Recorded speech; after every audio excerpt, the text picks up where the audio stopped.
Olá você que nos acompanha, esse é o seu jornal antijurídico, coisas que você precisa saber, especial plea bargain e presos provisórios, para falar sobre o sistema carcerário, presídios privados, processo penal e o pacote anticrime.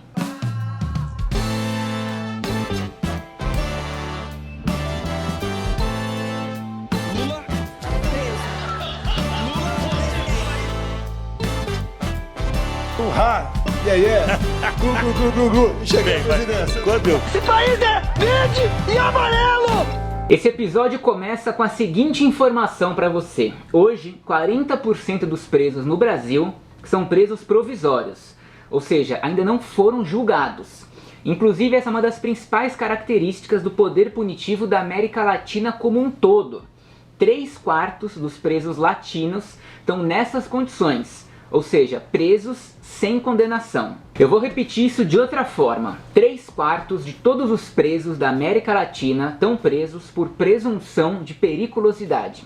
O que significa que, na prática, o direito penal na América Latina toda é um direito penal de periculosidade presumida, que é a base das penas sem sentenças condenatórias, entendeu?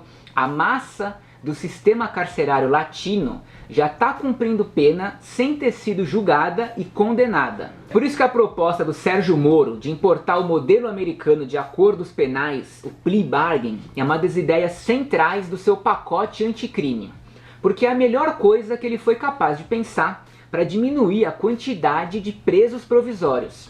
E essa ideia dele segue mais ou menos a seguinte lógica: já que eles estão presos sem julgamento, que tal prender eles de uma vez, sem julgamento? Eu já gravei um programa chamado Projeto Anticrime, detalhando melhor as minhas críticas em relação ao plea bargain. Mas se você caiu aqui de paraquedas, em linhas gerais, o plea bargain é uma forma de encorajar os réus a assumirem a culpa por crimes, em vez de dar a eles o benefício de um julgamento completo. Nesse modelo, o promotor se torna o agente mais poderoso do sistema de justiça penal. É ele que segura as chaves da cadeia, decidindo quem vai entrar e por quanto tempo vai ficar lá dentro.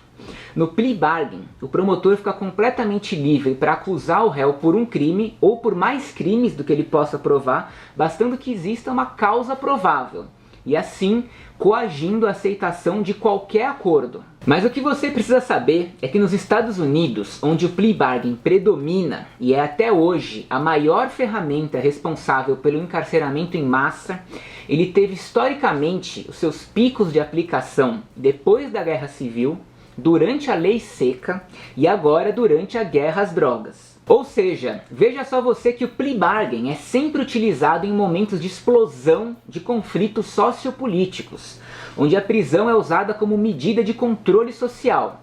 Períodos esses em que se prende tantas pessoas que seria impossível para o Estado oferecer para cada uma delas um julgamento digno. Então, tanto nos Estados Unidos como no Brasil e na América Latina, o sistema penal entraria em colapso se cada pessoa presa hoje exigisse o seu direito a um julgamento imediato. É tipo a treta clássica dos bancos. Se hoje todo mundo decidisse ir no caixa eletrônico e sacar todo o dinheiro que tem, todo mundo ia descobrir de uma só vez que não existe esse dinheiro. O dinheiro está na nuvem, nos algoritmos, guardado em alguma abstração qualquer da tecnologia planetária. Mesma coisa o sistema punitivo. Não é possível julgar todo mundo. O julgamento completo para todos os presos também é uma abstração do Estado. Algo que a gente acredita que existe, mas se todo mundo exigir o seu, a gente sabe que vai dar merda. Por isso que a maioria está presa provisoriamente.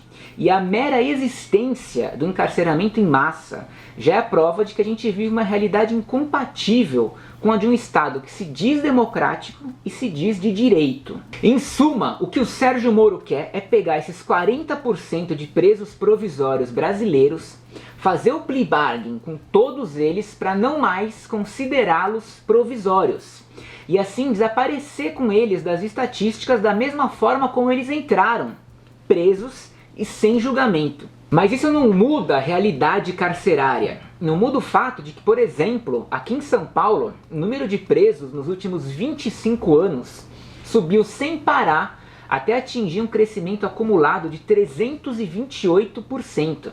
Para vocês terem uma ideia, a população do estado de São Paulo, nesse mesmo período, cresceu cerca de 1/10 disso, 33%.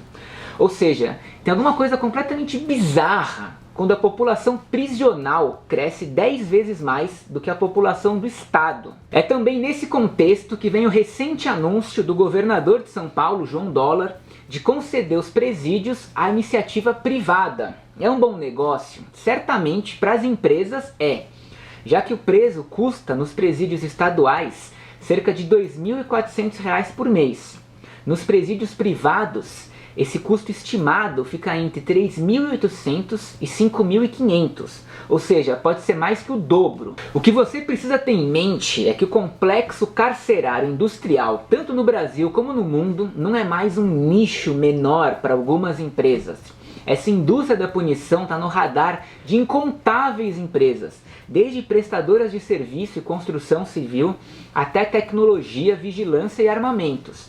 O discurso punitivista rende milhões, sobretudo desviando recursos da assistência social para o sistema penal. Não é à toa que nos Estados Unidos, país com a maior população carcerária do mundo, o sistema prisional se tornou hoje um marco na economia deles, chegando ao ponto de se converter em um fator de redução da taxa de desemprego de tantas pessoas que essa indústria emprega nas mais diferentes empresas que lucram com o punitivismo. Mas o resumo da ópera é o seguinte: quando você for pensar em sistema penal, lembre-se que ele engloba tanto as instituições policiais, judiciárias, penitenciárias, leis, políticas, regras e costumes, como também os esquadrões da morte, as milícias, a tortura, a corrupção e o lobby de todas as empresas que lucram com isso. Ah, mas isso eu não aprendi na faculdade, isso não cai na OAB, não importa, cara. Isso é a realidade. E outra realidade é que a onda de querer privatizar os presídios faz parte da tradição da nossa justiça, que historicamente no Brasil sempre foi exercida pelos ricos e pelos grandes proprietários de terras, através de mortes privadas, repressão em massa, recrutamento forçado, polícias de ocupação, aprisionamento sem processo e um estado de exceção permanente. Se não fosse por isso, não teríamos, por exemplo, notícias como essa. Denúncias de tortura em presídios disparam no estado de São Paulo. E um mês depois, essa notícia aqui: Dória veta a criação de comitê de combate à tortura nos presidiários. O motivo do Dólar para vetar a criação desse comitê foi que isso implicaria na criação de novos cargos e gastos orçamentários. Então veja só você que construir mais presídios e entregar para a iniciativa privada os presos a um custo 2 vezes maior tá ok. Como se isso não gerasse novos cargos e gastos orçamentários. Agora, criar um comitê contra a tortura de presos, aí não, aí já tá caro demais. Você entendeu a lógica? Qual lobby que é mais poderoso? O da indústria do aprisionamento ou da família dos presos? E por fim, lembre-se que tanto faz se o presídio é privado ou estatal, nada disso muda o fato de que a pena privativa de liberdade é um fracasso completo.